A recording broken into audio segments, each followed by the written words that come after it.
And good afternoon. It is Friday, November 1st, just after 3 p.m.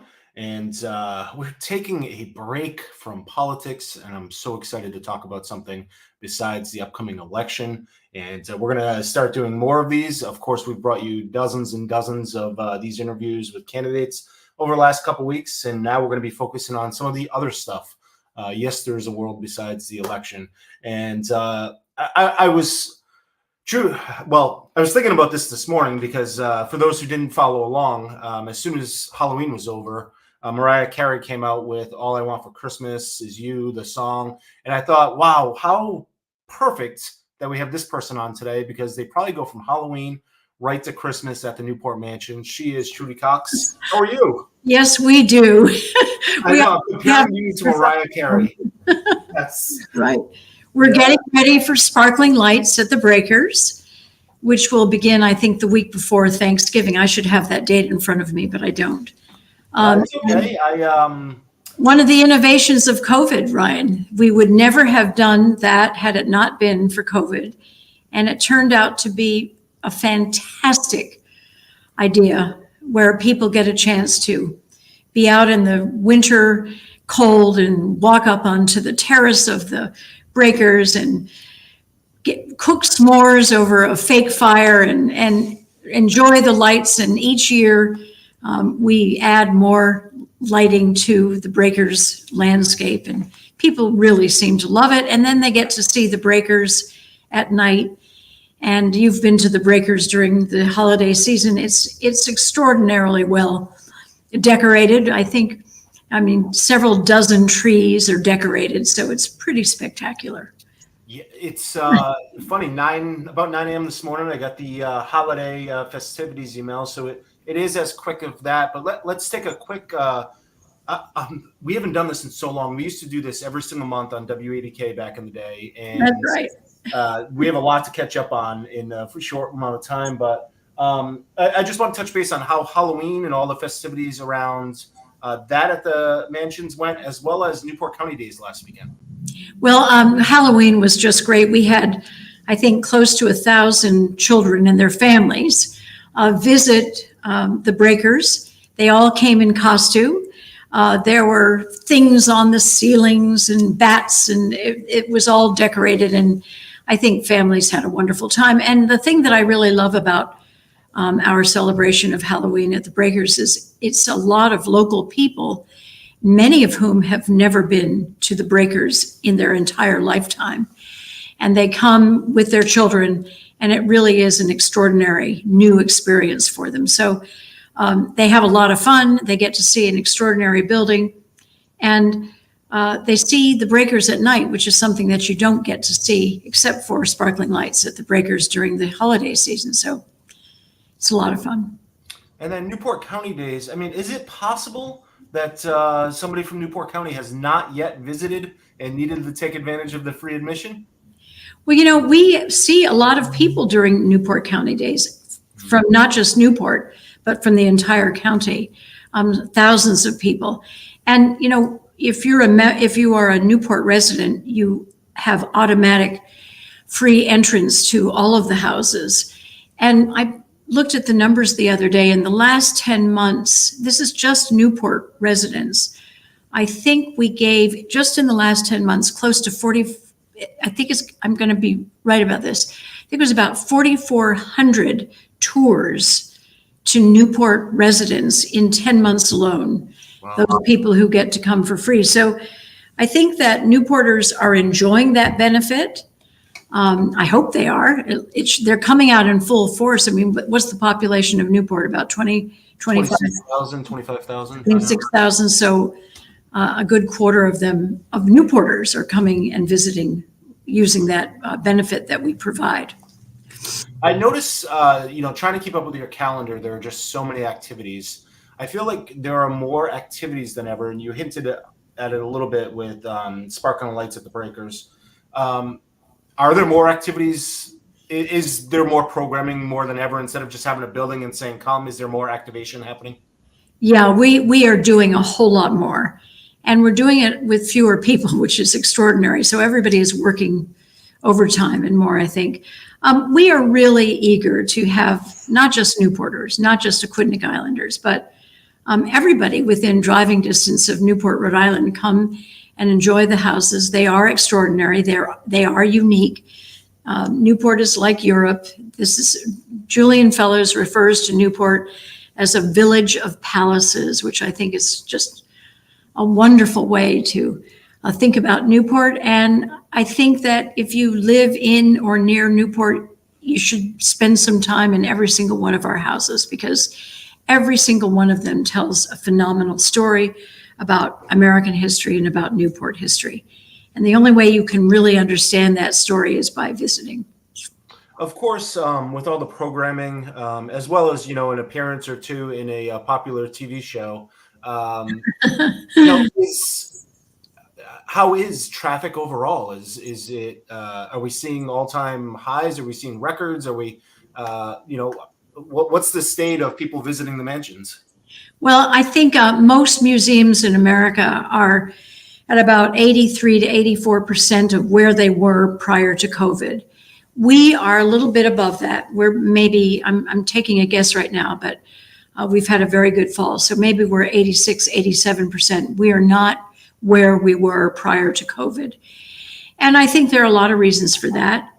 International travel is not quite at the level that it was.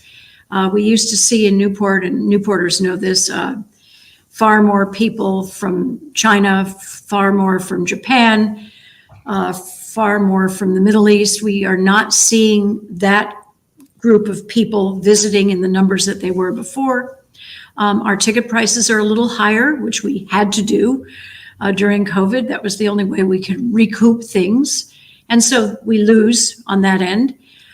So I think the fact that we're at the 86% level, I'm very, very pleased with.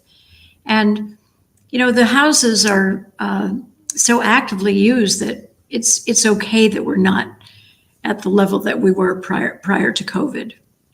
Yeah, and I know there's been a lot of filming. What impact has the Gilded Age had? I mean, now we're in a couple seasons now, and everybody raves about it that I ever bring up, and I was bringing it up last night at Halloween, and people were like, Newport, that's where the Gilded Age. Oh, I'm so glad to hear that. Yeah, and people are associating not just the mansions but Newport. That's true. Yeah. Julian Fellows is an extraordinary storyteller. His whole theory about teaching history is telling good stories. And I think that the first two seasons that have aired have been great. You know that they are currently, not at this moment, but through most of October, they were filming in Newport at Chateau-sur-Mer, a day at the Breakers, and then at the Elms. And they're coming back in about a week and filming again at the Elms, almost up to the day before Thanksgiving, I think it is. So they're finishing up filming for season 3. We still don't know when season 3 is going to air. I'm hoping it will be sooner than later, but HBO is pretty quiet on news like that, so I think we're not going to find out.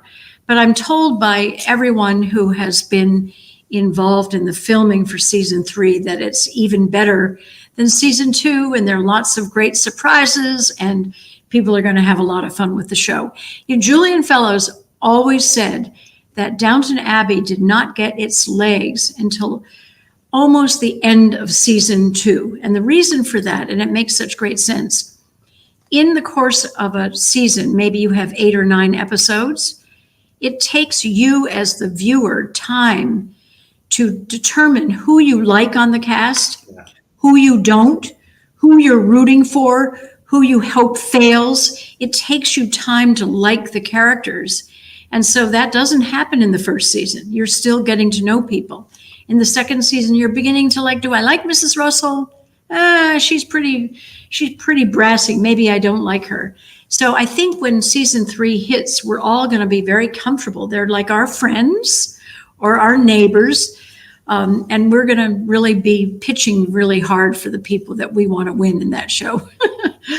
Yeah. Have you found yourself, I imagine there's a bunch of podcasts about the show, and have you become an expert on the show? I think that there are many of us on the staff who know the show very well. We try to, after the airing of each episode, we put as much information as we can on the website. Yes, the room that you thought you saw 15 minutes into the show really was, the kitchen in the Elms. So we try through our own website to convey to viewers that what they're seeing is really what they've seen in our houses. And we also try to capture historic moments that they are talking about. And is there some truth to the story, or is there not? Or how did the story really differ than what you see on the show? So I think we know it pretty well, yeah. And, Mrs. Russell he has admitted now, Julian Fellows, Mrs. Russell is Alva Vanderbilt.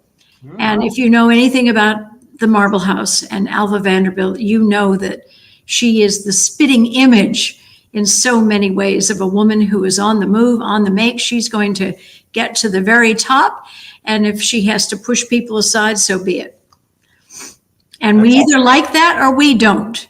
There you go. There you go. I'll have to catch up on the show myself. So we lightly touched on some of the upcoming holiday events, and I have them here, so people can also reference them a bit. But some of the things that are coming in the next couple months, behind the scenes, the Breakers holiday decorations.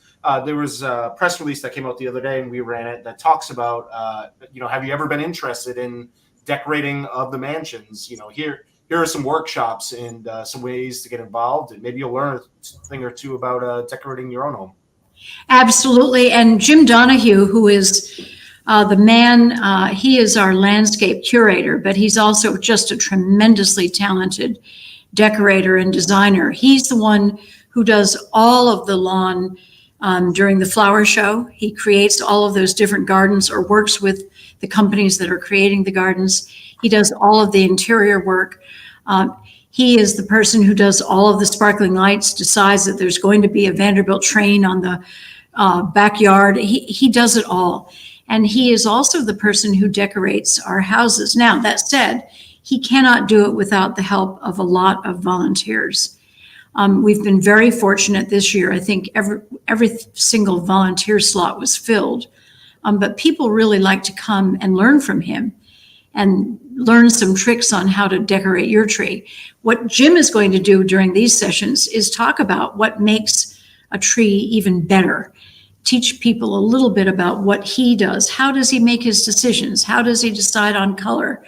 All of those things. So he's interesting and he's fun. So I think people will enjoy that. Jeff is the head of our gardens and landscapes. Jeff Curtis. He's a well-known Newporter. He's been in the job for many decades. He knows gardening like nobody's business, and he is just an expert on holiday wreaths. So if you want a holiday wreath, you can come to that workshop, and you will, after several hours of what seems to be a lot of frustration, but you have somebody right there helping you, you will walk away with a holiday wreath, which is always nice. And then finally, we have, you've probably been to the Breakers during the holiday season. There's the poinsettia tree in the great hall of the Breakers, and I don't know, hundreds and hundreds of poinsettia plants that are changed after, I think, about a week. Every single one of them is taken out and then a new one put back in. So we know a lot about poinsettias. And Becky is just a great designer and decorator, and she's being helped by a woman from Carbone with whom we work, a company. So I think that's going to be a lot of fun too. How do you use a poinsettia to decorate your house? Excellent. And then there's the big reveal of all of the holiday activities. Yep, we open up, our houses open up on the 22nd of November. The holiday decorations are up through the 1st of January. Sparkling lights, November 22nd through December 29th. That's a Thursday, Friday, Saturday, and Sunday, except for the week between Christmas and New Year's, I think it is. Lots and lots of families come to get into the mood of Christmas. It's just kind of funny to think about that some people, well, it definitely happens, but it's still funny to think about. Some people only know the mansions from being decorated at Christmas. That's the only time they've ever been. It's the only time they go. They never see it in the spring when the daffodils are out, or, think about, I don't need to tell people to go to the mansions, but everybody should think about when's the last time they went, what season was it, and go see it and with a different view, in the middle of the winter in January, That's true. see what it feels like, because it's going to be a completely different feel.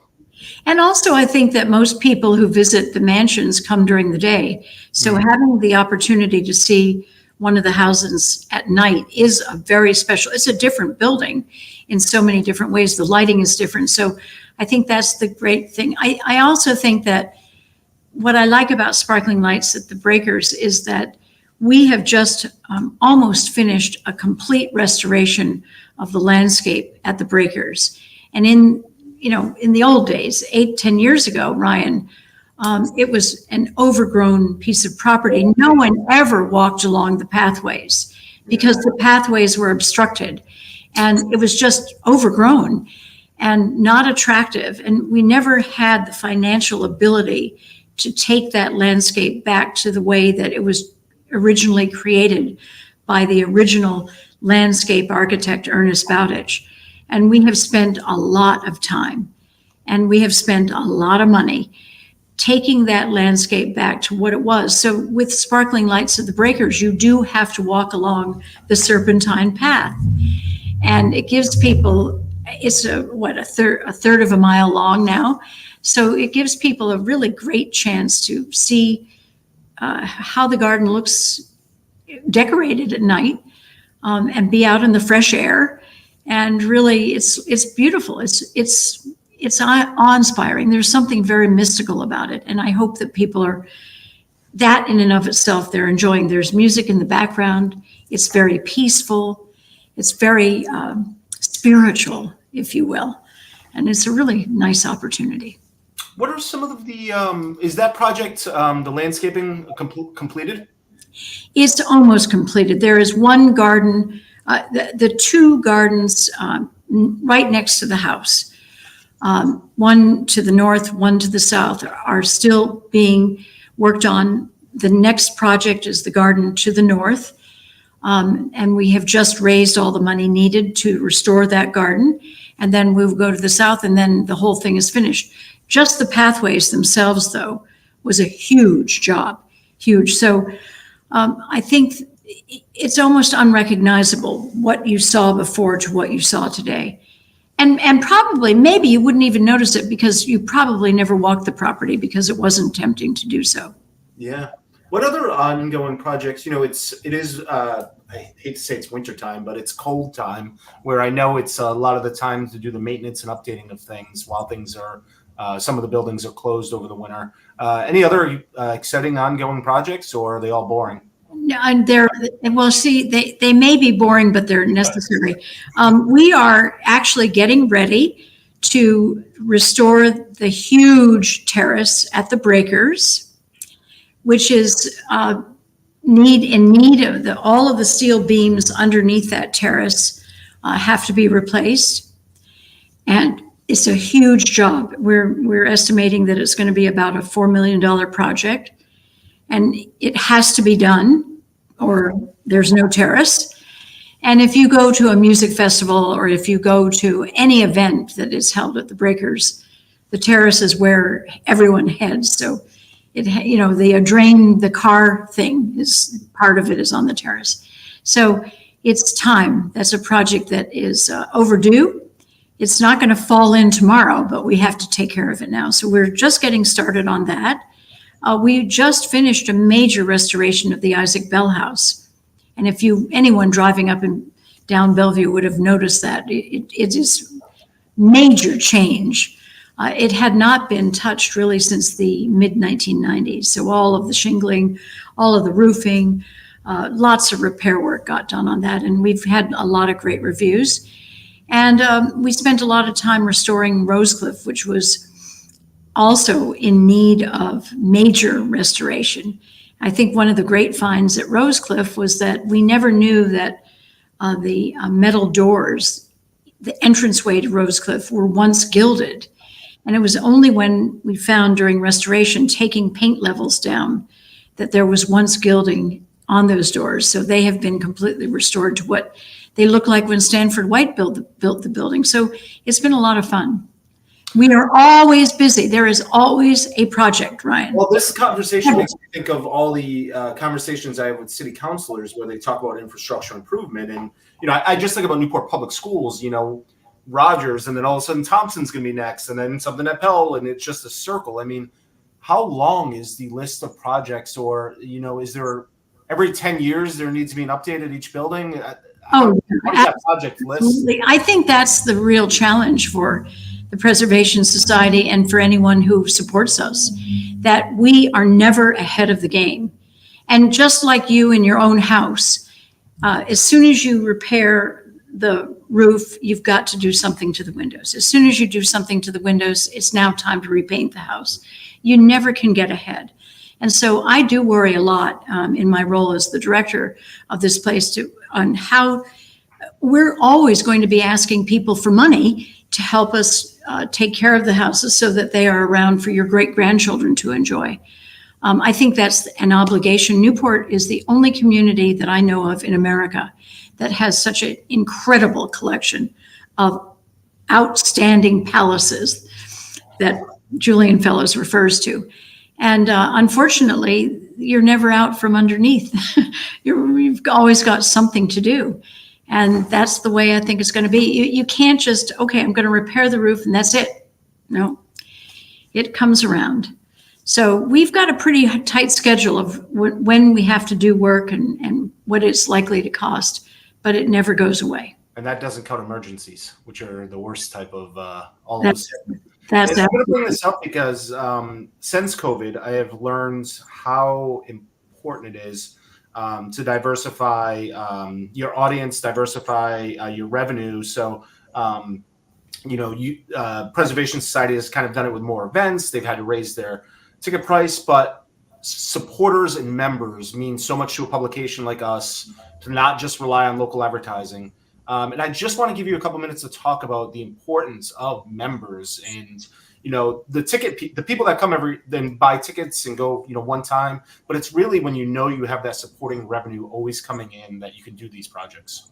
Absolutely. And one of the things that I think people who are from Newport should be really proud of is the Preservation Society has something in the order of 35,000 members throughout the world. 35,000 members. Think about that. And these are people and they are from around the world, who believe in preservation, who love Newport, who love our houses. A lot of people, they send their membership dues in, and they may not come back to Newport for decades. But they believe in this city, and they believe in the value and importance of the Newport mansions to the economy of the city of Newport. And so having that base of support is really important. And then, of course, we have other streams of revenue. We've got our stores. So we sell lots of different products in our stores, including Christmas tree ornaments. We've got the special events, rentals for corporate parties and for weddings. We've got our own special events like the flower show, the wine and food festival. I don't know, did you go to wine and food this year? I didn't. I had Veronica from our team went and covered it. Yeah. Oh, well, that's, how popular an event that is. It's really great. And it had to be changed during COVID, but we're getting rave reviews for the new version of wine and food. And we have, lots of events during the summer months. We've got lots of lectures. We don't make a lot of money from lectures, but that is a way of kind of gathering our members and our supporters under one roof to learn about a topic that we all are interested in. And you get to have a glass of wine afterwards and make a new friend. And that to me is very important. So all of these different activities, in addition to being a very important tourist attraction, because we are one of the 4 most important museums in New England. We vie with the Museum of Fine Arts, and we vie with the New England Aquarium and the Preservation Society. So, I think we're an important driver to the economy. We bring prestige to this community that no one can rival. I mean, most communities can't brag about having 11 mansions that look like you're in Europe. This is pretty special. So the job of taking care of those houses is very important. And the job of telling good stories about each of the houses is important. I mean, you can't just give a lousy tour. You have to give a good tour because many people don't care about history. Yeah. So you hope that once they come in for their tour, they're going to say, hey, that wasn't so bad. Let's go and see another house. What's coming in 2025? What's coming next year? What's a big sneak peek you got for us today? Well, I think the thing that we're most excited about is that we are trying to reinvent the way historic houses give museum tours. And so we are now working with a firm called Digital Kitchen, which is an immersive technology firm. And in fact, just a few minutes ago, we had their 4-hour presentation of what they're suggesting to us. And I think it's going to be really fun, where there are interventions, so that's what they call them, experiences at the Elms. We're going to try this out at the Elms, where you are hearing things, or you're smelling things, or you're seeing things on the walls of the building that in a way that has never been shown or done before. And that new use of new technology, I think, is going to change the way that historic house museums tell stories. We're excited about that. Yeah, we might see that in the spring, summer. Yeah, I think probably, I think a little bit too early. We just had our presentation, so we just learned what the price tag is, and it's not cheap. So now we have to do some figuring, figure out when and how we might pay the bill on this one. But I think it's going to really be important for people to enjoy the house in a non-standard way. People always call me while I'm on here, just like when I was on the radio. I think you have the flower show coming up. The coaching weekend is coming up. Oh, yeah, that's right. That's coming back. I was thinking about the tour you were mentioning, and I was trying to remember. I thought there was a Smithsonian in DC that was using something like that. I'm gonna have to go look it up now. No, it's the White House. The White House has a brand new museum, which is down the street from the White House. Yes. They are using technology too. Okay. And apparently it's spectacular. It opened up only, I think, about a month ago. Oh, but I'll have to check that out. The reviews that I've read about it have been pretty spectacular. So ours, I hope, will be in the same level. Yeah. Excellent. And then you mentioned coaching weekend. That's exciting. Every 3 years, yes. Yeah. Yes. And this year, we are still recruiting whips to come. They are the people who drive the coaches. We may have anywhere from 11 to 15 coaches, not quite sure about that yet, but it will be for sure 11 or 12. And as you know, Ryan, because you've been here, it is a throwback to another century. It's a spectacular scene. Yeah. Even if you don't like horses, the image of 4 horses pulling a coach, one of these vintage coaches, all of them were made 100 years ago, is really pretty beautiful. And it's it's a dying sport, coaching. Yeah. So there's a part of me that says enjoy it while you can, because it's one of those sports that it's really hard to drive. They call it 4 in hand, where you're driving 4 horses with one hand. And it takes a long time to get to be good at that. And I think that the new generation just doesn't take that up as a sport. It's very expensive. So we're very grateful for the people who come. They're doing us a big favor in exposing all of us to something that you just don't get to see in many communities in America. That's really, really neat. Trudy, was there anything that we did not get to today that you were hoping to bring up? Well, I hope that Newporters will come and visit often. I hope that everybody on Aquidneck Island and Newport County in Rhode Island will support us. And we have a a lot of lectures and programs all throughout the year. So watch our website for that. And there's always something going on. We've got many more children's programming. So if you are a mother or father and you're looking for something for your children to do, check us out, because we've got a lot going on now that we didn't have 10 years ago. Yeah, that's good to know. I'll have to keep an eye on that on myself as well. Well, Trudy, it was really good catching up, and we'll have to do this again soon. Maybe once we get over the holidays, we'll preview 2025 a little bit more. That would be great. Thank you, Ryan. And I hope to see you in one of the houses. Call me when you're on your way there, okay? All right, I will do. Thank you very much. Great. And that is Trudy Coxe, President and CEO of the Preservation Society of Newport County, aka Newport Mansions. NewportMansions.org is where you can get more information on everything we talked about, find out all of the great activities, scheduling, tickets, memberships, and all of that good information. If you missed any portion of this interview, want to watch it again, want to share it, all available on whatsupduke.com. Thanks for watching.